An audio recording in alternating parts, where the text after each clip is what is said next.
Hello friends, আসসালামু আলাইকুম। আপনারা সবাই ভালো আছেন? আপনারা আগে আমার দুইটা পাখি দেখেছিলেন, এখন আমার কাছে একটা পাখি আছে।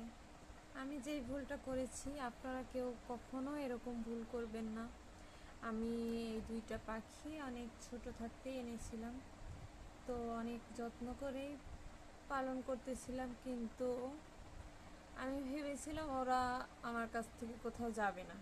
কিন্তু এই পাখিগুলোর পাখা আমি কাটিনি, এমনকি দরজাও খোলা রেখেছিলাম, তো একটা পাখি সেখান দিয়ে উড়ে চলে গেছে। অনেক দিন পালন করেছে, এজন্য আমার খুব কষ্টও লেগেছে, কিচ্ছু করার নেই। তবে আপনারা কেউ আমার মতো ভুল করবেন না। এখন একটা আছে, আর একটা নিয়ে আসতে হবে, কিন্তু আমার পালন করা সেই পাখিটা তো পাবো না। তবে আশা করি আমার মতো কেউ ভুল করবেন না।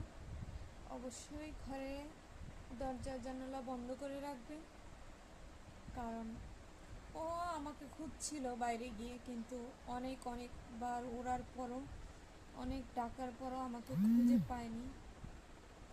আর এই পাখিটাও তখন ভালোভাবে ডাকেনি, ডাকলে ও ফিরে আসতো হয়তো, কিন্তু এত বেশি ওরা শিখে গেছে আমি বুঝতে পারিনি। বাইরে গিয়ে ওই পাখিটা খুব বেশি উঠছে, অনেক ওরা শিখে গেছে।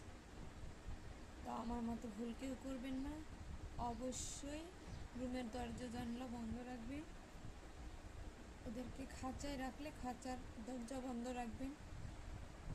আমার শখের পাখি একটা তো হারিয়েই গেল, আর এই একটা আছে।